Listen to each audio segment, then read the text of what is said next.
Bản cập nhật khá khó chịu. Xin chào, chủ thớt đây. Thật đáng ngạc nhiên làm sao khi bài đăng tiếp theo của tôi không phải là hồ sơ dị thường số 10 kèm theo phần hỏi và đáp.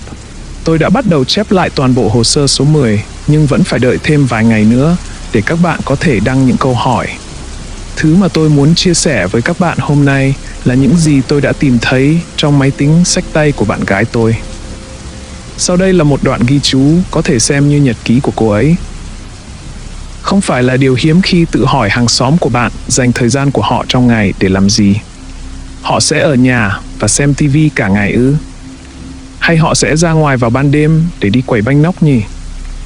Việc tò mò về những người mà bạn nhìn thấy hàng ngày hoặc những người mà bạn hiếm khi thấy rời khỏi nhà là điều bình thường giữa những người hàng xóm với nhau. Thỉnh thoảng, khi một người hiếm khi nhìn thấy hàng xóm của mình, họ có thể nảy sinh những suy nghĩ đen tối. Có lẽ hàng xóm của họ sử dụng ma thuật đen hoặc phạm tội giết người. Ngớ ngẩn nhỉ? Đúng vậy, nhưng đó là sự thật. Suy nghĩ của một người có thể trở nên sáng tạo khi họ phải đối mặt với điều chưa biết. Tôi mới chuyển tới đây sau khi rời khỏi nơi ở trong suốt 18 năm của mình. Nơi đây là một khu chung cư gần ngôi trường mà tôi sẽ theo học. Khi bạn trai tôi và tôi đến đây, ấn tượng đầu tiên của chúng tôi về không gian sống của mình không được tốt lắm, nếu như không muốn nói là tệ. Chúng tôi dành tuần đầu tiên ở đây để thay sàn nhà, lau cửa sổ và làm lại mặt quầy bếp. Đó không phải là những gì chúng tôi dự định dành thời gian để làm, nhưng chúng tôi buộc phải làm nếu như không muốn nơi ở của mình là một cái bãi rác thực sự. Với cả chúng tôi cũng cần một nơi sạch sẽ để cất những đồ đạc của mình. Sau khi đã ổn định mọi thứ, chúng tôi tiến hành dỡ hành lý ra. Chúng tôi cũng dành một chút thời gian để xem xét tình hình. Thỉnh thoảng, chúng tôi thấy những người hàng xóm ở bên kia hành lang hoặc ở nhà bên cạnh rời khỏi căn hộ để làm những việc hàng ngày của họ. Tôi thường sẽ nói một câu xin chào hoặc chào buổi sáng. Nhưng thường thì họ chỉ gật đầu một cái qua loa cho xong. Cuộc sống trôi qua trong khoảng một tuần mà không có sự kiện hay hoạt động thực sự nào. Tôi và bạn trai dành phần lớn thời gian rảnh rỗi còn lại để chơi game và nằm dài trên sofa trước khi nhập học vào tuần tiếp theo. Trước đây, tôi chưa bao giờ thực sự chú ý đến người hàng xóm ở tầng trên vì chúng tôi quá bận rộn để phải để ý đến họ. Vì vậy, khi tôi ngồi trên ghế sofa, tôi có nghe thấy họ đi lại và chính vào lúc đó, tôi nhận ra rằng tôi chưa bao giờ thực sự nhìn thấy họ ra hay vào căn hộ. Nhưng đó cũng chỉ là một suy nghĩ thoáng qua và tôi cũng không suy nghĩ thêm nữa, vì thực sự cũng chẳng có gì to tát để mình phải bận tâm cả. Tôi chỉ cho rằng họ là sinh viên giống như tôi và tôi chỉ hơi thắc mắc về họ một chút. Tôi thức giấc giữa đêm trong tình trạng toát mồ hôi lạnh vì gặp ác mộng. Khi tôi nằm xuống cố gắng để ngủ lại, tôi bắt đầu nghe thấy một tiếng động không bình thường. Đó là tiếng cào cấu, nhưng bản thân tiếng động đó dường như đang cào cấu bên trong hộp sọ của tôi. Tôi cố gắng lờ nó đi và ngủ. Vì tôi có một lớp học vào sáng hôm sau, nên tôi khá bực bội vì mình vẫn còn đang thức vào giờ này. Tiếng cào cấu ngày càng to và rõ hơn, dường như nó phát ra từ trần nhà ngay phía trên tôi. Trong một khoảnh khắc, tôi trở nên rất bồn chồn, lo lắng cho đến khi tôi nhớ ra mình đã nhìn thấy một cái lỗ chuột trong bếp. Tôi cho rằng đó chỉ là một vài con chuột đang cào và tôi quyết định rằng mình sẽ cần phải đầu tư vào một số cái bẫy để bắt chúng. Vào buổi sáng hôm sau, tôi nhẹ nhõm khi tìm thấy bằng chứng về việc hiện đang có chuột trú ngụ trong căn hộ của mình. Tôi tự cười mình và cảm thấy cần được giải tỏa và vì đã quá căng thẳng vào đêm qua. Sau giờ học, tôi về nhà. Hôm nay chỉ có mình tôi ở nhà vì bạn trai tôi đang đi xin việc ở địa phương. Tôi quyết định bật nhạc và vẽ vời một chút vì tôi vẫn chưa làm gì nhiều từ sau khi chuyển nhà. Tôi vừa mới bắt đầu lấy được cảm hứng của mình thì nghe thấy tiếng động phát ra từ trên lầu.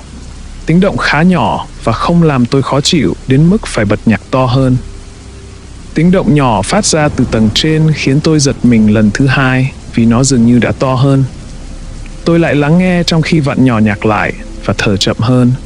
Âm thanh mà tôi nghe được khiến tôi rùng mình. Đó là tiếng cào, nghe giống như khi một đứa trẻ kéo ghế ra trên mặt sàn làm bằng gỗ cứng. Thật sự, âm thanh ấy rất đau đớn, như thể tôi vừa vô tình nghiến răng vào nhau. Tôi không biết mình đã ngồi bất động và lắng nghe âm thanh đó trong bao lâu. Vì điều tiếp theo tôi biết là bạn trai tôi đã xuất hiện ở cửa nhà và hỏi tôi có khỏe không. Tôi nói với anh ấy rằng tôi ổn, và thật sự là lúc đó tôi ổn thật, vì tôi có bị gì đâu. Lúc này, tiếng cào đó cũng đã không còn nữa, không còn đau đớn, không còn tiếng ồn chói tai. Không còn gì ngoài tiếng nhạc êm dịu và giọng nói ân cần quan tâm của anh ấy. Anh ấy nói với tôi rằng tôi trông nhợt nhạt kinh khủng và có lẽ tôi nên nghỉ ngơi. Thay vào đó, tôi thuyết phục anh ấy rằng tôi chỉ đang đói và bị chuột rút. Tôi kinh hoàng khi lại bị tỉnh giấc lúc giữa đêm. Lần này không phải vì ác mộng, mà là do chính tiếng cào cấu đó. Tôi có thể nghe thấy nó rõ đến nỗi tôi lo lắng tự hỏi rằng liệu nó có thực sự đến từ trần nhà phía trên tôi không? Tôi đang bị nhấn chìm trong tiếng ồn đến nỗi tôi không nhúc nhích được một chút nào. Giống như khi một đứa nhỏ nghe thấy tiếng động lạ trong đêm và ngay lập tức chui vào trong mền với hy vọng lũ quái vật sẽ biến mất, nhưng tiếng cào cấu chỉ ngày càng to hơn, vang vọng bên trong hộp sọ của tôi. Mỗi vết cào đều đập vào đầu tôi như một chứng đau nửa đầu dai dẳng. Nhưng không có cơn đau thực sự nào, chỉ có âm thanh chói tai này như tiếng móng tay cào trên bảng đen. Hay chính xác hơn là tiếng móng tay cào vào bên trong hộp sọ. Hộp sọ của tôi. Ánh sáng mặt trời chiếu vào võng mạc qua mí mắt khi tôi tỉnh lại. Tôi hẳn đã ngủ thiếp đi, vì điều cuối cùng tôi nhớ là tiếng động khủng khiếp đó. Trong lúc ăn sáng, tôi hỏi bạn trai tôi rằng anh ấy có nghe thấy tiếng người hàng xóm ở tầng trên không. Anh ấy nói rằng anh ấy đã nghe thấy nhiều lần tiếng bước chân nặng nề chỉ đi lại xung quanh. Sau đó, anh ấy nói thêm rằng thực ra anh ấy chưa bao giờ nhìn thấy họ trước đây, và hỏi tại sao tôi lại hỏi và liệu tôi có nhìn thấy họ lần nào chưa. Tôi nói với anh ấy rằng tôi đã nghe thấy một số tiếng động kỳ lạ và rằng tôi cũng không nhìn thấy họ. Chúng tôi đã đưa ra một số suy đoán khá hoang đường cho nhau. Là những tín đồ của dòng phim kinh dị, chúng tôi suy ngẫm về ý tưởng rằng đó có thể là một kẻ sát nhân tâm thần. Tuy nhiên, sau đó chúng tôi đã cười về ý tưởng đấy. Trên đường đến lớp ngày hôm đó, tôi cảm thấy rất bất an về người hàng xóm vô danh của chúng tôi. Sau giờ học, tôi về nhà đúng lúc bạn trai tôi chuẩn bị đi đến cửa hàng Target ở bên kia đường. Anh ấy nói sẽ không đi lâu lắm đâu, rồi anh hôn tôi, nói rằng anh ấy yêu tôi và rời đi. Hôm nay thực sự là một ngày tuyệt vời, nên tôi cảm thấy mình cần phải đấm nhau với một số người trong một trò chơi chiến đấu nào đó. Tôi mở Soul Calibur 2 và khởi động trò chơi, lấy cho mình một ít nước ngọt và cuộn mình trên ghế sofa. Ngay lúc đó, tôi nghe thấy tiếng bước chân. Tiếng bước chân nặng nề vọng xuống từ trên lầu. Tôi cứng đờ và nổi hết cả da gà khi nghe tiếng bước chân đi từ cửa ra vào, đến phòng ngủ và quay trở lại. Khi đi lại, người sống ở phía trên tôi dường như đang bước nhanh hơn. Đột nhiên, nó dừng lại và tôi không thể biết họ đã dừng lại ở phòng nào. Nhưng tôi thực sự không quan tâm lắm về điều đó. Tôi đáng ra sẽ cảm thấy nhẹ nhõm khi tiếng bước chân dừng lại, đúng không? Nhưng tôi lại không thấy vậy. Trái lại tôi cảm thấy rất sợ hãi mà không có lý do rõ ràng nào cả. Rồi tiếng cào cấu lại bắt đầu. Tôi giật mình quay đầu lại nhìn phòng ngủ. Không thể nhầm lẫn được rằng nó thực sự đang phát ra từ phòng ngủ. Âm thanh đó đã ăn sâu vào hộp sọ của tôi. Mẹ kiếp, cái tiếng ồn khủng khiếp đó.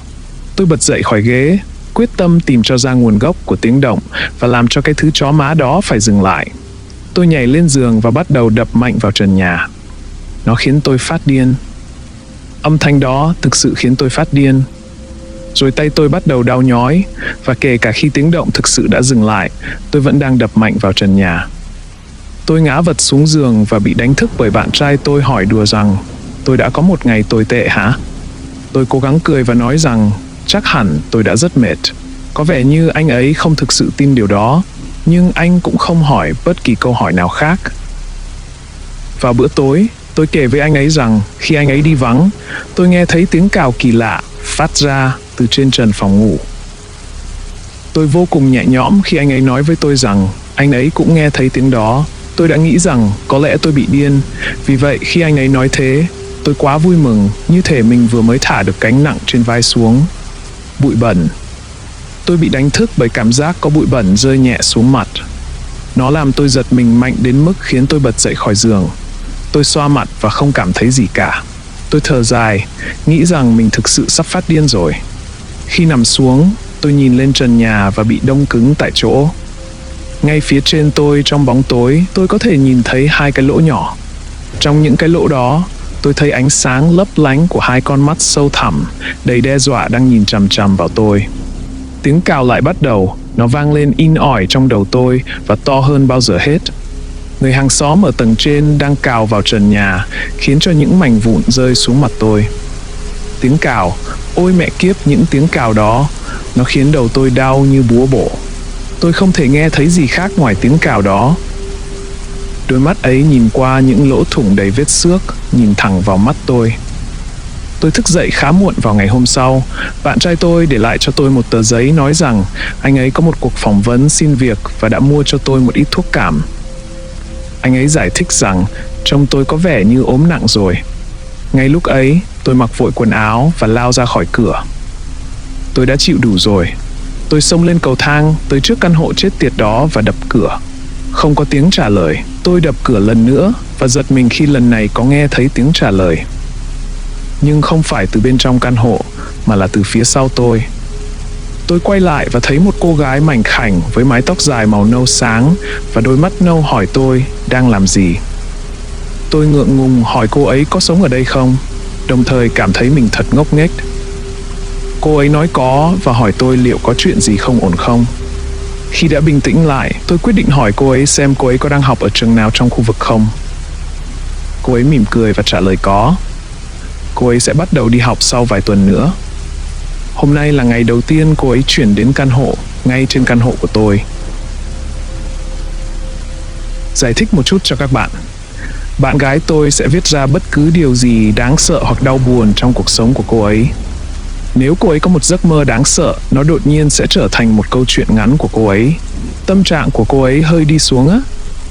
Cô ấy sẽ viết về điều đó. Tôi đã trao đổi với cô ấy về vấn đề này và cô ấy cố gắng coi đó như một câu chuyện. Nhưng cô ấy đã cởi mở về điều đó và ngược lại, tôi cũng cởi mở về bản chất thực sự của những hồ sơ dị thường. Tiếng ồn ở tầng trên đã dừng lại và cô gái ở tầng trên đã phàn nàn về các lỗ hổng với văn phòng chính. Chúng đã được vá lại vào sáng nay và được cho là do một con vật thả rông trong tòa nhà gây ra. Vậy nên, tôi tin rằng đây là lần đầu tiên tôi chạm trán với một thực thể siêu nhiên, dị thường hay kiểu vậy. Nhưng thực tế mà nói thì tôi vẫn chưa thực sự nhìn thấy thứ đó. Tôi muốn nói rằng chúng tôi sẽ chuyển đi, nhưng chúng tôi đã ký hợp đồng 1 năm và giờ cả hai đứa đang nghèo kiết xác. Bạn gái tôi thực sự cần tập trung vào việc học và những thứ khác nữa. Tôi sẽ đầu tư vào một số biện pháp an ninh, nhưng tôi đoán là mình đang mạo hiểm khi ở lại đây. Vậy nên, hãy giữ an toàn cho chúng tôi nhé, Tattle. Giữ an toàn nhé, no sleep. Peace out.